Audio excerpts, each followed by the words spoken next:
rock. Let's go to let's go to this caller here. We have is it Ahmad calling us from Ohio? Ahmad, what's up? Yes, sir. What's up? What's up? How you doing, sir? Doing good. I have a question, and I am searching the truth to get to a good definition about what a designer is. How we can call there is a designer for this thing, and how we can say there is no designer for that. What is the rule? And this is very important in the discussion between the atheist and the believer like me. I'm a Muslim. Yes. And I just want to note something before I go forward than that, because the previous caller, I heard you saying that even the Muslims said that Islam is not a religion. No, the Quran stated it is a religion. Yeah. Clear and obvious. I have heard people, and let me be clear, Ahmad. When I say there are Muslims that say that, I am of course not speaking of all Muslims, and there are a lot of Christians that say, yeah, Christianity is a religion. There's some that say that there aren't. But there is a diversity of opinion within beliefs, for sure. So if that's how you define it, and that's I mean, I would agree with you, right? Islam is a religion. I would think most people would agree with that. So I have no qualms with you there. And I would also say that I want to say this. Thank you for asking this question about the designer, because this is really, really critical. This is a really, really important question. How do we know the difference between something being designed and something not being designed, right? So the point that I always go to when we have this conversation is when we're talking about something. Yeah, go ahead. If you allow me for 1 second, and I am here trying to tell you something about what I believe in and what is about Islam. Okay. Islam have a reference. Yeah. And it's not a matter of the opinion of the Muslim with all their difference in opinion between one Muslim and another. Islam have a reference. It has a textbook, which is the Quran. It's only one book, and we have copies since 1400 years ago. It did not change. So what's good in it is good, is Islam. What's bad in it in Islam, no matter what, we got to be very clear about that. So I see your point, Ahmad, but I would also say there are non-Quranist Muslims. So, there are even people who would call them, and maybe you wouldn't call them Muslims, right? But that's a difference of opinion within the Muslim community. I'm pointing out as a secular person that there are people who call themselves Muslims who don't follow the Quran, in that same way. So just clarifying that there. Follow, but they don't have to follow. But if I cannot say Christianity is anything different than what's in the Bible. I agree with you there. Actually, all the Bible. To me, it is incoherent to call yourself a Christian and have nothing to do with the Bible. I agree with you there. So we would find some agreement. But and for me as a Muslim, the same way. I take it all good and bad since I believe in it. Yeah. So let's go to the designer question, because I am trying to reach to a definition for that. Yes, let's talk about this. Okay, so when we're talking about design, we are usually contrasting it in nature. Otherwise, in what we find in natural circumstances to happen versus what happens when, and historically it's always been, human beings or other sentient beings who are capable of making things like beavers making dams, things like that, organisms creating is how we look at that versus what happens in nature. Okay, we look at nature and we contrast that. We look at the trees and the grounds and the sky, and we contrast that with the houses and cities and cars that we build, and it's through that contrast that we in general find that something is designed. Okay, the problem with creationists talking about everything being designed is that there's nothing you can contrast it to. If you say that everything is designed, then how do you know what's not designed? Because if literally everything in nature is designed, then what isn't it designed? There's some young earth creationists that say, well, it's the things that are a part of sin, that sin nature, like disease and things like that, are not designed. But that just raises even more questions, because I don't know what causes what, there seems to be naturally occurring organisms that cause disease. And there seems to be things we can replicate in a lab. And there are even some people that say we can design the virus that's going on right now, let alone, other kinds of things. So this this definition of designed and designer gets really, really tricky, really, really fast. But I always go out to this point that if you're saying that everything is designed, then you have nothing to contrast that with. You have no coherent way of pointing out what's designed and what's not designed. If you're saying that everything is designed, you have no point of reference there. So I can't accept that everything is designed without knowing a point of reference outside of that. I don't know if your reasoning differs from me, Gail. Maybe you have some other insight, but that's how I typically think of these questions. I think that's reasonable. Ahmad, what do you think about that definition? Okay. Can I give you my idea about how I can reach to, and I cannot claim that what I'm going to say is a final definition to how I can differentiate between something is designed and something is not. Okay. But if we took a pile of iron steel, and we put it in a room, and after a year or two, and we come in and it's rusted, I cannot call this a design because this is happened by oxidation, which we can say it happened automatically by the power of nature of things like this. But if I come after a day or two and I found this metal is shaped in a different thing that there is no explanation for it, so I can call this a design. Right, because we don't have a known. Sorry to interrupt you, Ahmad, but the reason why I would say that I would call it design is because there is no known natural force that occurs that can make that happen. There's no natural circumstances by which that product would be an output of, based on what we know about the natural world. So that's how I would come to that conclusion, right? So there is a difference there. Yes, I agree with you because when the iron got rusted, I know this is no design here, and when it was made in a different tools and stuff, I know there is a designer for that. It has to be because this cannot be by the law by all the physical law that we know. Yes, we cannot. There has to be some power interfered and to do that, right?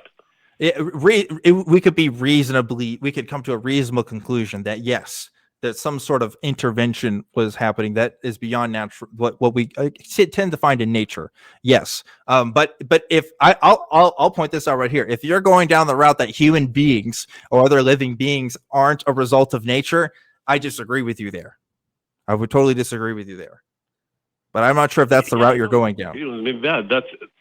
Yeah, no. I am really trying to have because when we agree to a definition, when we agree to a rule, we can search this issue because this is the main issue that separates a believer from an atheist.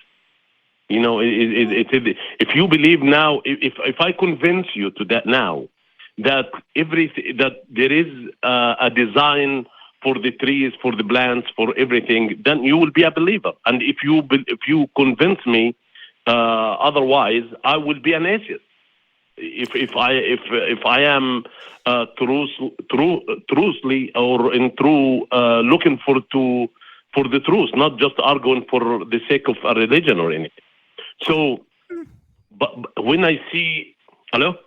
Yeah, no, I'm contemplating if I agree with that. I mean, I think that would convince me that act of creation happened, but not necessarily a god. I mean, you could still point to other things. You could still say it's aliens. You could still say it's forces beyond what we would traditionally call a god. I don't know if I'd immediately become a religious person if that's the case. Yes, I agree with you. I agree with you 100%. I agree with you on that, because I don't believe, I'm not a Muslim because I know there is a creation. I am a Muslim for other reasons behind that. But this is the first step in believing. This is the first step in believing. It's a step. It's the first step in believing, yes. It's a step. Yeah, I agree with you. But I look for things, if we have a soil and a water and an organic material shaped in a different form, which we call it seed. And we plant it, and it come a plant that give us sweet and bitter, red and orange and the green fruit or different vegetables. Wouldn't you see a design in that? Because of a horticulture, like there's a bunch of plants in one space. I mean, like maybe. all what we call it all the resources that enter this process are the same. It's a soil and water, and the composition of the seed chemically is very similar to each other. And then, but we get a totally variation of different things. Won't you see a design on that? I don't want you to believe from this that there is a creator, but won't you see a design? There is something here we can look at it and we believe there is a creation or there is a power behind that. I might need to clarify. Are you saying of like a one physical space where there's different plants, or are you just talking about plants that are different all over the world? Because if you're talking about plants are just different all over the world, I would just say that's evolution. I wouldn't say that that's a creator. No, and on the same soil, in the same field, I can blend. Oh, okay. So different plants in the same field. Like if I literally found a field with different plants. Okay. I mean, yes. There was probably a farmer involved, I would say. Yeah, I think that's a reasonable conclusion. But not necessarily God, but somebody planting things, probably. Sure. No, I'm talking about this ecosystem that from the same soil, from the same water, and from the same sources, we get different fruits and different outcomes. Oh, okay. All right. I see what you're saying now. No, because that's what nature. I mean, that's what happens in nature. I would say that just because that's just a brute fact of how plants work, is that they get stuff from soil. I don't know why why a creator has to be the reason for that. No, I'm talking about a design. There is a design here. Why? The grape give us a sweet grape, and the green pepper come green pepper, and it's all the same resources: the water and the soil. Okay, yeah. So things come from water and soil. I agree, but like, why does that necessitate that there has to be a creator? Why is that not just the results of like chemical reactions? Well, if we talk about chemical reaction, then this will. I'm not expertise in the evolution or to talk, but I know from my work and my study that any organic material, and from our life, any organic material, if it sits for a long time, it decays. It did not go. It did not develop. It decay. So living things decay. All the biosystem we live. Yes. Any biosystem, any organic material stayed in for a very long time, for 1,000 years or for a million of years. It does not come to be something else. It decays to the carbon and to the hydrogen, to the CHO.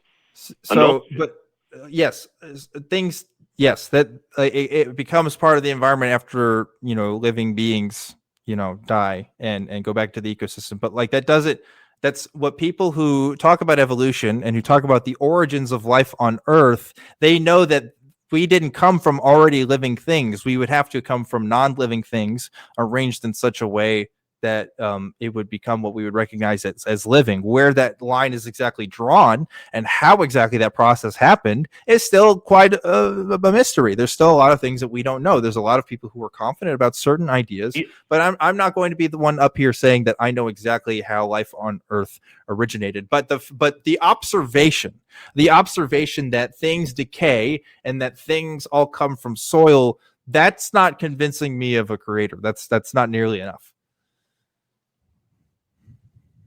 Okay, that's fair.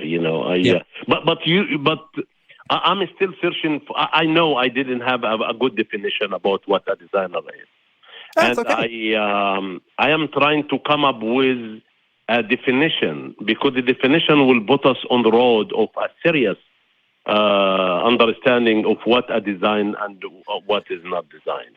Yeah, I would agree. I agree. It's important. That's the main thing. I don't wanna take more time from you, and I appreciate you took my call, and you did a very good conversation with me. I really appreciate your attitude. I couldn't make this conversation with Matt Delhanty. You know, Maybe not. he shot me. Yes, yeah, on the atheist experience, because he mentioned a verse in the Quran, and I tried to explain it to him. And although my explanation will come up with his explanation, but he assumed like I was going to say something different, and he said, "Well, all the Muslims do that." So I really appreciate your attitude, and I want to add one thing, that I'm a Muslim. I believe in Islam, and why I am interested in your movement. And in you people, and I have a lot of respect for you as a group and all the atheists, because the humane ideas of tolerance that it's come with your being an atheist. I might agree with you. I disagree with you for you being atheist, but all the social ideas that you guys carry, I agree with, and I think it is. And the scientific way of thinking, even if we disagree with it, but it is bring something good, and I wish everybody think this way, even if I disagree with them, even if he believe in something different than what I believe. So thank you. Okay, well, that's very nice of you to say, Ahmad. Thank you for calling in, and thank you for saying all that. That's very nice. That's not something that we typically get on shows like this, and obviously Matt and I are very different in how we talk to people. And Gail is also very different from men, and that's just how it is sometimes. But as far as origins of life, about probably didn't come from the soil. What most scientists say about the origins of life, it probably came from the ocean, is what is most popularly theorized. So I would research looking into what people have to say about that, how origins of life occurred on Earth. It's very fascinating, and it's definitely not something I'm an expert on. So I could tell you what some people have said, but only what I've read about. It's not my field of study. But hey, thanks for calling in. That's very nice. What a nice call, right, Gail? Right. Ahmad, good on you. Good on you. Keep thinking, keep reading, keep researching. You are doing the thing that very few religious people will do, which is questioning and trying to find answers. And I get the impression that you are trying to do it in as honest manner as possible. And I do appreciate that. Keep thinking. Yeah, absolutely.